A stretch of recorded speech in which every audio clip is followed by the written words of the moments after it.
He's always put others before him and will always go out of his way to help others. Even now, he helps other detainees with translating, and he's one of the only guys in his dorm that speaks English. But that kindness and heart that he has is really what drew me to him. Even on our first date, could tell he was special, and that he was going to stick around for a while. Our first date was about like 4 or 5 hours long, and it didn't even feel like enough time. I called my best friend after and said, "Hey, I'm gonna marry this guy. This is it. This is like I already knew." He made me feel so comfortable and safe, and I just knew that I didn't want that feeling to go away ever. Um, we've been talking about getting married in the Catholic Church since we were both raised Catholic, and I'm still practicing. But the process of getting married in the church takes about 6 months to a year. And with how stressful the first year of law school is, Omar wanted me to get settled in before we started that process. Unfortunately, on August 29th, Omar was driving me to class when we were pulled over for a minor traffic violation. It was during this stop that ICE was called and Omar was detained. But even during the whole process, he was prioritizing my safety, did everything he could to make sure I was okay. And after that day, we knew we didn't want to wait to go through the process of getting married in the church. We both really just wanted that reassurance that no matter what happened, we were married, and we had to be able to find our way back to each other. Fortunately, after several letters and requests, we were given permission to get married at the detention center with a justice of the peace on November 17th. And as thankful as we are that we were able to get married civilly, we still want to get married in the church. Our hope is that Omar wins his case and we can start the process at the church I grew up at this summer with plans to get married in the church the summer of next year.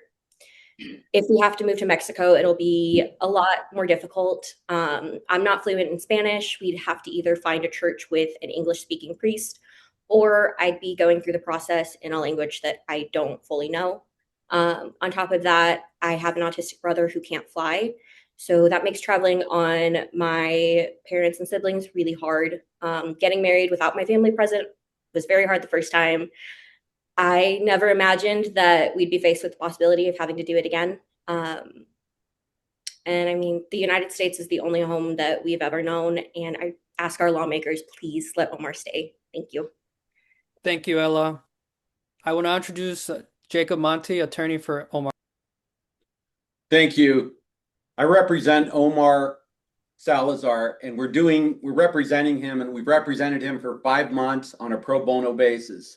Why? Because Omar Salazar represents the best of us, not the worst of us. Folks, certain parts of immigration law can be controversial. Reasonable minds could differ about asylum levels or immigration quotas per country. But we're here today to talk about Omar Salazar and Ella Salazar, and this case is not controversial. Everyone can agree on that. We have an opportunity to unite this family on Friday when their final immigration hearing is heard, and a judge will have an opportunity to unite this family and give Omar Salazar permanent residency. Again, Omar is not among the worst of us, the worst of the worst. No one is here pleading for the worst of the worst. We are here pleading for the best of the best, and Omar is among the best of the best.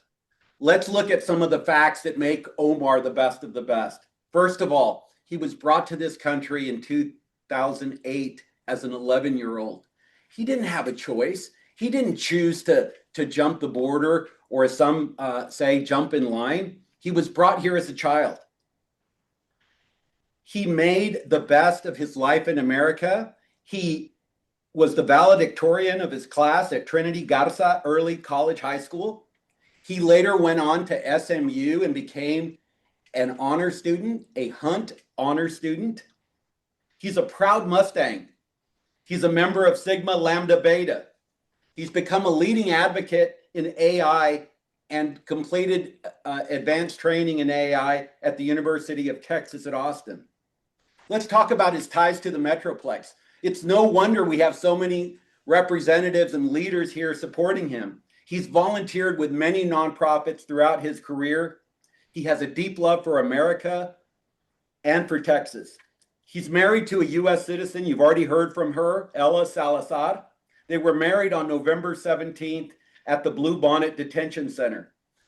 You heard her describe that this was not the Catholic ceremony that they dreamed about, but it was the only way they could get married. And they're grateful for that. Now, why are we here today? A routine traffic stop on August 29th in Lubbock resulted in his arrest. He's been detained since August 29th. That's 5 months without access, real access to his lawyer, without access to Ella. He has made the best of his life behind bars by volunteering and helping other inmates, but it's been hard on him, and it's been very hard on Ella, all because of a routine traffic stop. The Omar Salazar case illustrates how dangerous it is for undocumented people to drive. The problem of driving while undocumented is exemplified in Omar Salazar and what happened on August 29th. Thank you. How many of us committed traffic violations just getting here today? Yet we don't face being separated from our spouse or our country. Thank you, Jacob. Let me just say that our hearing is on Friday. We believe in the rule of law. We believe the judge will see the merits of our case.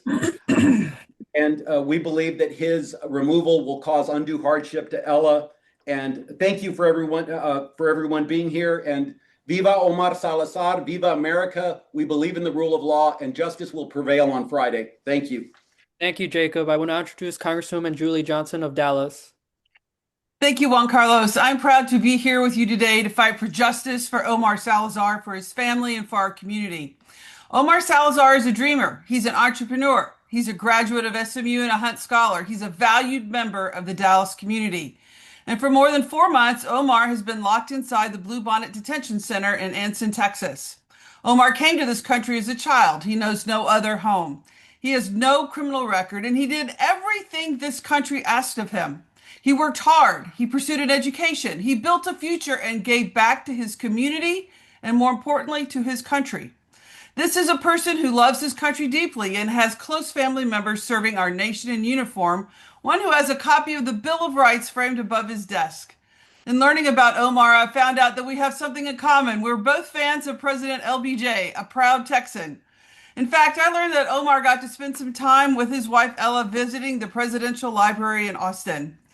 In signing the Immigration and Nationality Act of 1965, President Johnson said, "Those who can contribute most to this country, to its growth, to its spirit, to its strength, will be the first that are admitted to this land." There is no doubt in my mind that Omar fits this criteria. The United States of America is his home. But instead of allowing Omar to continue contributing, to innovate, to create jobs, to strengthen the community he loves, ICE made a different choice. They came for him, they took him, and they locked him behind bars in a detention center as if he were a danger to our society. A person like Omar and his fellow dreamers live in a constant state of legal confusion, not knowing their status or legal process to follow, trying to navigate a difficult and expensive immigration system that makes absolutely no sense. This is wrong, and it is our responsibility in Washington to create a process for Omar and his fellow dreamers to follow so they don't need to be in fear of being deported from their own home. But despite all of this, despite his government refusing to provide him a pathway for legal status, I learned that Omar was still meeting with attorneys to try to figure out a way to attain citizenship legally because he loves his country and he is desperately trying to find a way for his country to love him back. Omar should be home right now. Instead, people like Omar and his fellow dreamers are being swept up and disappeared in detention centers across this country and denied due process, denied meaningful access to attorneys, and denied basic human necessities like food, water, and clothing. This is cruel, it is inhumane, and this is not who we are supposed to be in a nation. Omar believed in the American dream, the sacred promise at the heart of this country that if you work hard, play by the rules, and give back to your community, you can build a future for yourself and your family. And this is exactly what Omar did. He worked for the American dream, he earned it. And this detention, this dehumanization, this separation from his community is how his country and his government has repaid him, and this is wrong. We are here today to demand justice for Omar Salazar. We are here to demand that he be released and returned to his family, his friends, and to the community that needs him. And to Omar, you are not forgotten. You are not alone. We are fighting for you, and we will not stop fighting until you are home where you belong. Thank you so much. Thank you, Congresswoman Johnson. I will now introduce Representative Ramon Romero, Chairman of the Mexican American Legislative Caucus. Thank you. Thank you for being here. And thank you, Ella, for loving your husband the way you do and being here with us to let everybody know who Omar Salazar really is. I am Ramon Romero Jr. I am the leader of the Mexican American Legislative Caucus, the largest and oldest legislative caucus in the country, 42 members of the Texas legislature, bipartisan members. I think it's important to say that the dreamer term was created here in Texas by the Texas legislature because we recognize that there are boys and girls just like Omar in our Texas schools. Uh, People like Omar that are Texan in every single way that matters.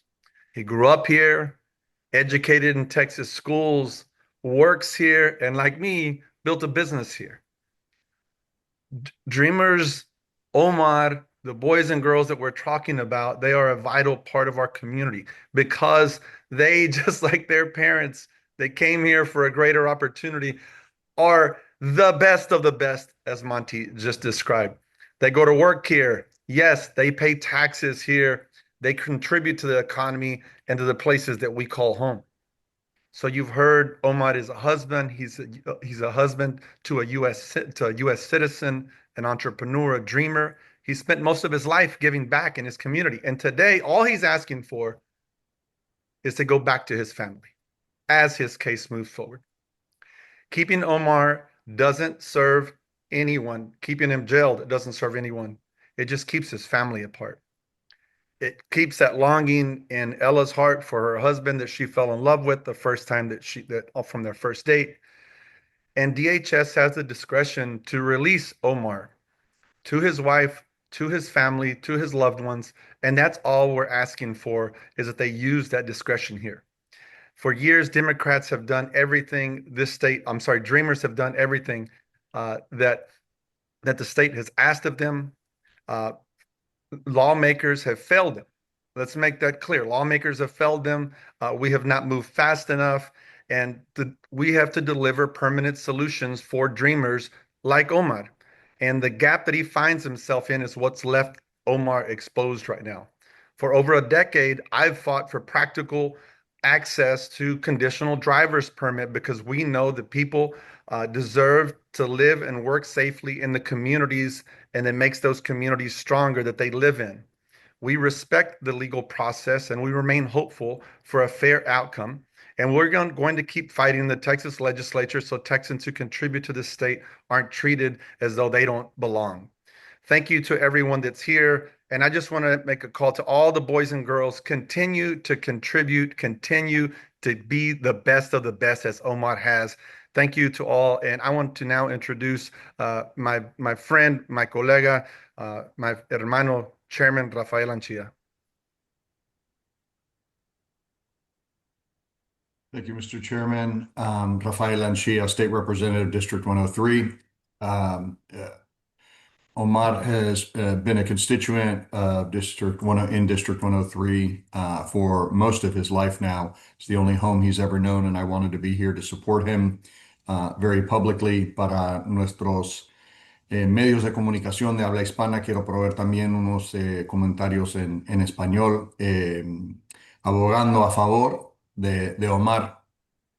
Lo que quiero enfatizar es una cosa muy importante. No quiero decir lo mismo que han dicho los otros ponentes, pero quiero enfatizar que el estar en nuestra comunidad es un beneficio para los Estados Unidos. El estar Omar en nuestra comunidad es un beneficio para nuestro país que se tiene que reconocer y no se puede negar. Y para las autoridades, los jueces y otras autoridades de esta administración, quiero decir claramente que nuestra sociedad, nuestro país, nuestra comunidad necesita a Omar. Necesitamos recursos humanos, personas, líderes como este joven para estar en nuestra comunidad porque nos beneficia como país. Y eso se ha visto claramente con los comentarios de los otros ponentes. Y quiero decir una cosa muy simple, que es que todos los retos que se han presentado a Omar por este país, él no solamente los ha enfrentado, sino los ha superado. Yo también me recibí de SMU. Soy un muy orgulloso Mustang. Y finalmente, él no solamente fue aceptado a esta universidad, sino fue becado. Y fue becado en una de las becas más importantes, no solamente de la universidad, pero del país. Porque los que proveeron esa beca reconocieron claramente el talento de este joven. Así es que, por favor, a todas las autoridades, no vamos a despreciar este talento, este joven que va a beneficiar a nuestro país y no sabemos aún a lo largo de lo que va a llegar él, no sabemos lo que va a contribuir en el futuro y es una esperanza que tenemos todos por él, por su familia y por nosotros. Gracias. Muchas gracias, Representante Anchia. I will now introduce John Martinez, CEO of the Regional Hispanic Contractors Association. John, can you tell us how you know Omar and why you support Dreamers? Yes, thank you, Juan Carlos, and everyone here on the panel. I met Juan Carlos when we were working on a project on statistics. And for small nonprofits, research and statistics is something that we starve for. And I've had a chance to also meet his father, a gentleman who has worked hard for his whole family. And for a moment, I want to take you back. If he wasn't a dreamer and you found out that he was a young man, well educated, well respected from the local university here in Dallas that we're so proud of, SMU, that I'm also an alumni. A young man who's married and starting a family with his wife, who's in law school. You would be drawing a caricature of your perfect neighbor, of your perfect nephew, of your perfect son. That's what I want you to imagine. That's the only exception is a dreamer to some of us. But for all of us, we're proud that we have someone and we're proud that we live in a country that when you get here and you work hard and you're humble enough to move forward, that we're going to create a space for you. He is American in every way except by birth. Volunteerism is something that we've said that America is number one at, and that's how I met Omar. Thank you. Thank you, John. And last but not least, Luis Rodriguez, fraternity brother for Sigma Lambda Beta. Hello, good morning. My name is Luis Fernando Rodriguez. First of all, thank you to everybody for those amazing words about Omar, my beloved friend. So I'm also a proud alumnus of Southern Methodist University. I'm a member of Sigma Lambda Beta International Fraternity, and I'm joined today by some of my fraternity brothers. So 150 days, 19 hours, and 17 minutes and counting. That's how long my close friend and fraternity brother, Omar David Salazar, has been held at the Bluebonnet Detention Center in Anson, Texas. On August 29th, Omar was detained by ICE in Lubbock, Texas, after a minor traffic violation. And despite having no criminal record and never being charged with a crime, he has been denied bond 3 times and remains in detention awaiting his fate. Omar came to the United States from Mexico when he was just 11 years old. Today, he's a rising AI consultant and researcher. He's a taxpayer. He's a graduate of Southern Methodist University. He's a community advocate. And most importantly, he's a model resident. Omar challenges all of us to be better. That's why I'm here to challenge all of us to not only vote, but also teach the next generation, our younger siblings, cousins, nieces, nephews, and children, to lead with empathy and not forget where we came from. By planting those values now, we can cultivate a more compassionate and just tomorrow. So if anyone deserves the opportunity to remain in this country, it's Omar. He loves the United States and deeply values the opportunities it has given him.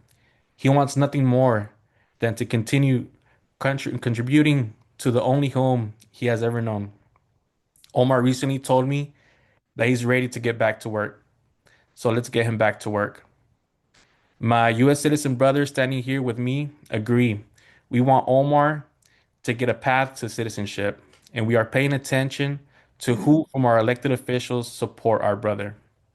That's why I respectfully ask our lawmakers and President Trump to allow Omar a chance to stay here legally, to live, to work, and enrich the country he calls home. Thank you for your time and consideration. Thank you very much, Luis. We will now open up the press conference to questions, so please put it in either the chat or the Q&A, and we'll address them. And I think the first question here, we have CBS, Univision, Dallas, CBS. Jacob, what is the outcome that you expect from Friday's court hearing? Well, this is our hearing on Friday. We expect the judge to rule that deporting Omar to Mexico would cause undue hardship on his U.S. citizen wife, Ella Salazar, and that they will grant him permanent residency. The judge has it in his power to do that, and that's what we expect to happen. We have evidence, we have expert testimony, and we believe that that's what will happen. Unfortunately, we weren't able to get Omar released pending the trial, so we've had to prepare for this trial, via WebEx and interviews like that. But we are prepared, and we believe justice will prevail. We believe in the rule of law, and we anticipate a great ruling on Friday. Thank you, Jacob. This question for Congresswoman Johnson from Priscilla Rice from KERE. Do any of the lawmakers present a plan to take action? Can you speak about your support for the DREAM Act? Oh, absolutely. Obviously, in this time that we're in, taking action and meaningful action on immigration reform is critical to this process.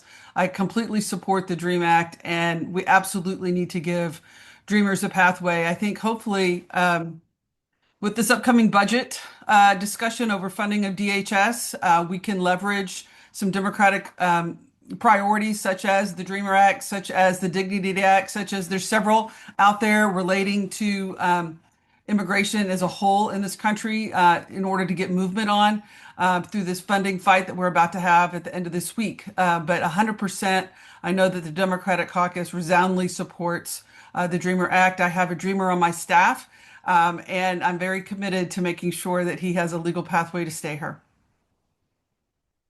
Thank you, Congresswoman Johnson. Question for you, Jacob from Naomi Samuel. Can you share more about why it is within the judge's power to release Omar? Yeah, Judges said they don't have the power, so go ahead and ask that question. great question.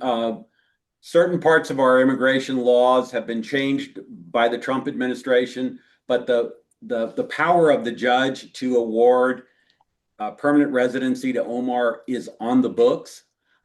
We have a standard to meet, and that is proving extraordinary and unusual hardship to the U.S. citizen spouse. We believe we can do that on two bases. First off, it would cause emotional devastation to Ella Salazar. Second of all, it would totally impact her budding law degree. Ella is a first-year law student at Texas Tech University. Going through your first year of law school is very tough. The lawyers on this panel will all concur with that. Imagine what Ella would have to face if she were to have to leave and go with her husband to Mexico. It would devastate her career. We believe that's why the judge will find that Omar deserves to stay in the U.S. as a permanent resident, and that's what we're anticipating. But certainly, it's within the power of the judge to rule that way. That's what we expect to happen. Thank you very much, Jacob. A question for Chairman Romero and Representative Anchia is, what is your view on Hispanic voters and the importance of Omar staying in this country for the Hispanic community particularly? Well, I think, Mr. Chairman, why don't you get us started? well, thank you for the question. Look, I mean, I think for me, he's a perfect example of why you should continue to stay after your education.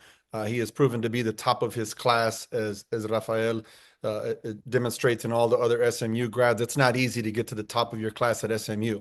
And you know, we know that he was a valedictorian. So for everyone out there, just continue to be the example in every classroom, in every opportunity, in every workspace. And because of that, I believe that all legislative bodies, whether that be here in Texas, around the country, in Congress or in the Senate, eventually that hard work will be rewarded. There is no other option. Remember, this is why your parents did come here, because they believed in that dream. And you go all the way back to Kennedy, and it's not about what, you know, this country can do for you. It's about what you can do for this country. We see a perfect example of someone at Omar who has done everything in his power to do more for his community and for his country. I think that is the example we have to live with, and you have to continue striving towards. Yeah, I'll echo everything that the chairman says. Again, Rafael Anchia, a member of the House of Representatives representing District 103 here in Dallas, also a member of the Mexican American Legislative Caucus. I echo everything that the chairman says. It hits close to home in our family because my wife was a dreamer. She was in the first class that went to the University of Texas under the Texas Dream Act. And I think about everything that she's been able to offer community, just like Omar. It would be one thing if we were talking about someone who had a criminal record. It would be yet another thing if we were talking about somebody who's mediocre. And there's plenty of mediocrity in our country. I hate to say it. But what we're talking about is someone who's excellent. And immigration laws should reflect our values in this country, that we want people who are excellent, who are law-abiding, who love America in this country. It's that simple. That is how this case should be decided. Así es que para todos los hispanos que están mirando esto, quiero que ellos sepan también que necesitamos en este país excelencia. Y nuestra comunidad representa esa excelencia. Excelencia en trabajo, excelencia en familia, excelencia en amar este país. Y Omar representa todos esos valores. Gracias, Representante Anchia. Last two questions for you, Jacob. One from CBS and the other one from D Magazine. Is it the norm for Dreamers to be held for months after being picked up for a minor traffic violation? And can you explain the cost and process for Dreamers to even stay in this country legally? What's the cost of that?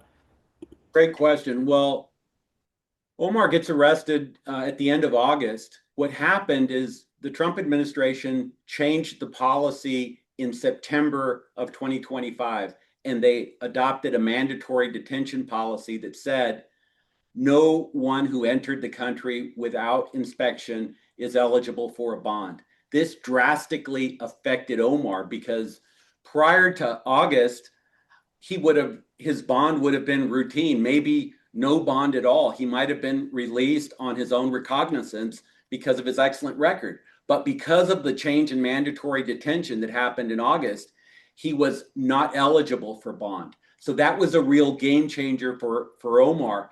Fortunately, federal courts are now challenging the Trump administration's view on mandatory detention, and we're starting to get some relief from that position. The change on mandatory detention basically said that even though Omar had been here since 2008, he was an arriving alien, treated as if he just arrived last week. That interpretation overturns over 30 years of immigration law. We believe, that was an improper reading, and federal courts are now agreeing with our position there. But that was the big change. A mandatory detention meant no bond for Omar. We're looking at the bright side. Now we have a hearing scheduled for Friday. We believe that we will win. In terms of cost, litigation is expensive. We've been fighting Omar's case for 5 months. It is expensive.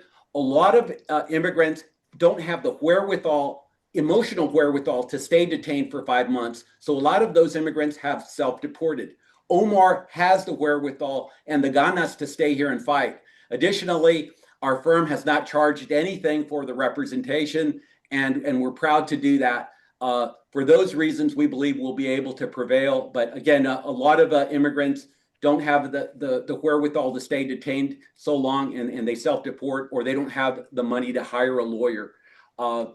So that's the reason. What was the other question?